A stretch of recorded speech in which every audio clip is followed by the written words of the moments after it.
নমস্কার বন্ধুরা, আমি সুস্মিতা সাহা। সুস্মিতা কুকিংয়ে আপনাদের সবাইকে স্বাগত জানিয়ে আজকে আমার রেসিপি তৈরি করব স্পাইসি সোয়াবিন কারি। আমি কিভাবে বানাই দেখে নিন, আর আমার রেসিপিটা স্কিপ না করে প্রথম থেকে শেষ পর্যন্ত দেখার অনুরোধ রইল। এখানে আমি 300 গ্রাম সোয়াবিন নিয়েছি। সোয়াবিনটাকে আমি এখন গরম জলে ভিজিয়ে 15 মিনিট রেখে দেব। আপনাদের হাতে যদি সময় থাকে তাহলে ঠান্ডা জলেও ভিজিয়ে অনেকক্ষণ রাখতে হবে। ঠান্ডা জলে ভিজালে আর একটু না হলে সেদ্ধ করে নিতে পারেন। তারপরে একটা ভাজা মশলা তৈরি করব। নিয়েছি গোটা জিরে 1 চামচ, গোটা ধনে 1 চামচ, 4টে শুকনো লঙ্কা, কয়েকটা গরম মশলা, দারচিনি, এলাচ আর কয়েকটা গোলমরিচ। ওইগুলো শুকনো খোলায় ভেজে আমি গুঁড়ো করে নিয়েছি। তারপর এদিকে সর্ষের তেল গরম করে নিয়েছি কড়াইয়ে। আলুগুলো ভেজে নেব। আলুগুলো ভাজার জন্য একটু লবণ দিয়ে দিয়েছি। আলুগুলো নতুন আলু, সেই জন্য একটু সময় ধরে ভাজতে হবে। আমি আলুগুলো একটু ঢাকা দিয়ে ভেজে নেব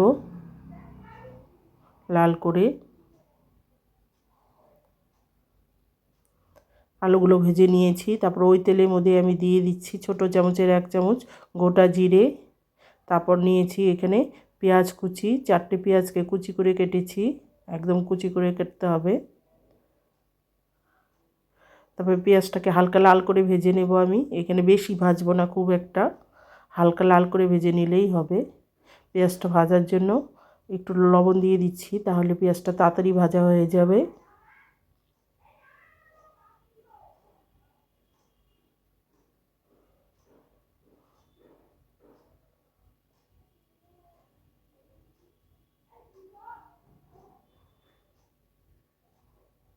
আমি হালকা লাল করে পেঁয়াজটাকে ভেজে নিয়েছি, দেখুন।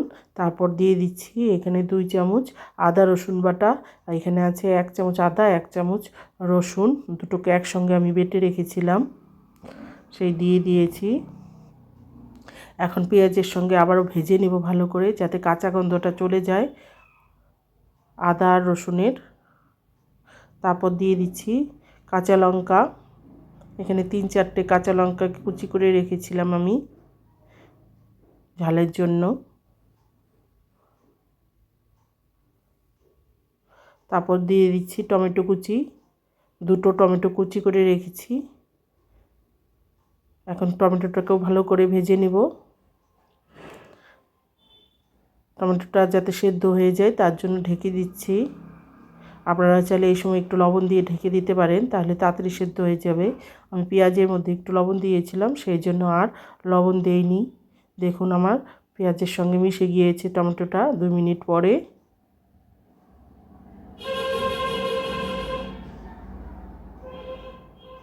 এখন গুঁড়ো মশলা দিচ্ছি। হলুদের গুঁড়ো 1 চামচ আর কাশ্মীরি লঙ্কার গুঁড়ো 1.5 চামচ, আর দিচ্ছি ঝাল লঙ্কার গুঁড়ো 1/2 চামচ। ঝালটা আপনারা বুঝে দেবেন। এখানে কাঁচা লঙ্কার ব্যবহার বেশি করেছি, সেই জন্য ঝাল লঙ্কার গুঁড়োটা কম দিয়েছি। এখানে আমি আর কোনো গুঁড়ো মশলা দেব না। এখন মশলাটাকে ভালো করে কষিয়ে নেব। 2 মিনিট একটু কষিয়ে নিয়ে আমি এখানে টক দই দিচ্ছি। 3 চামচ টক দই আমি ফেটিয়ে রেখেছিলাম।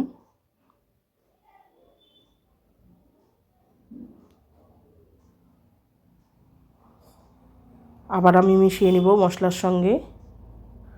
আর টক দইটা দিয়ে হাই ফ্লেমে মেশাবেন না, তাহলে ফেটে যাবে। গ্যাসের ফ্লেমটা একদম লোতে করে দিয়ে টক দইটাকে ভালো করে মিশিয়ে নেবেন। মিশিয়ে নিয়েছি। টক দইয়ের বাটি ধুয়ে একটু জল দিয়ে দিচ্ছি, যাতে মশলাটা পুড়ে না যায়। আমি আরও 2 মিনিট কষাবো মশলাটাকে। মশলা থেকে যখন তেল ছাড়া শুরু করবে তখন আমি দিয়ে দিচ্ছি সোয়াবিনগুলো।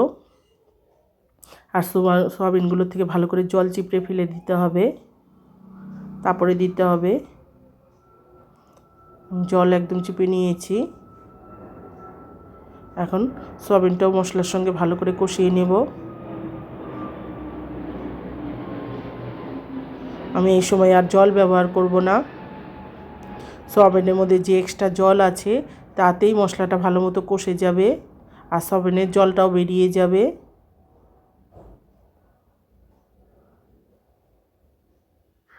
এখন আমি ঢাকা দিয়ে রাখবো 2-3 মিনিটের জন্য। আর মাঝে মধ্যে একটু নাড়াচাড়া করে দেব।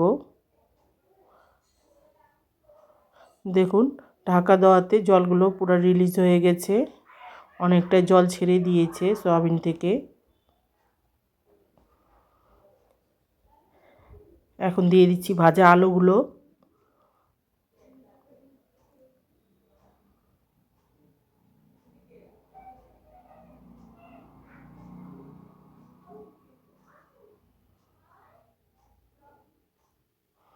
এখন আবারও ভালো করে কষিয়ে নিব। আর দিয়ে দিচ্ছি ভাজা মশলাটা, 2 চামচ দিচ্ছি। যেই ভাজা মশলা গুঁড়ো করে রেখেছিলাম সেই মশলাটা দিয়ে আবার ভালো করে মিশিয়ে নিচ্ছি।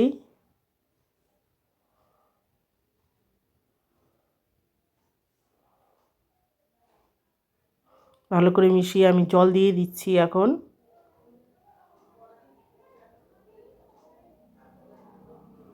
এখানে আমি 1.5 গ্লাসের মতো জল ব্যবহার করব। আমি 1 গ্লাস নিয়েছি, মিশিয়ে নিয়ে আরও হাফ গ্লাস দেব।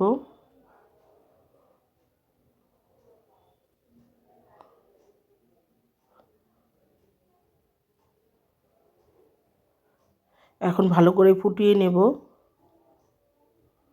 আর এই সময় আমি লবণটাও দিয়ে দিচ্ছি। লবণটা দেখে চেক করে আপনারা লবণটা দিয়ে দেবেন। আর দিয়ে দিচ্ছি স্বাদটা ব্যালেন্স করার জন্য চিনি। এখানে বেশি মিষ্টি দেবেন না, বেশি মিষ্টি দিলে ভালো লাগবে না, হালকা একটু মিষ্টি হলে ভালো লাগবে স্বাদটাকে ব্যালেন্স করার জন্য। হাফ চামচেরও কম দিয়েছি আমি এখানে মিষ্টিটা। এখন ভালো করে ফুটিয়ে নেব ঝোলটা। ভালো করে ফুটিয়ে নিয়ে আমি ঢাকা দিয়ে গ্যাসের ফ্লেমটা লোতে করে দিয়ে আরও 5 মিনিট ফুটিয়ে নিয়েছি। দেখুন 5 মিনিট পরে ঝোলটা আমার এরকম হয়েছে। এখন দিয়ে দেব ধনেপাতা কুচি।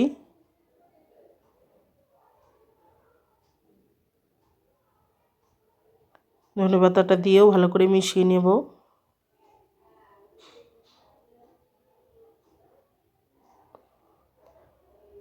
বেশি ঝোল ঝোল হবে না এই সয়াবিন কারিটা।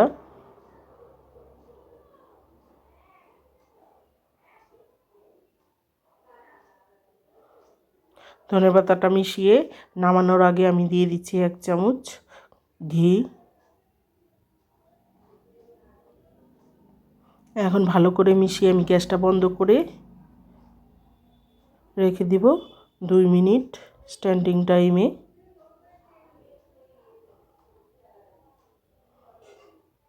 গ্যাসটা বন্ধ করে দেব এখন। তারপর গরম গরম পরিবেশন করব।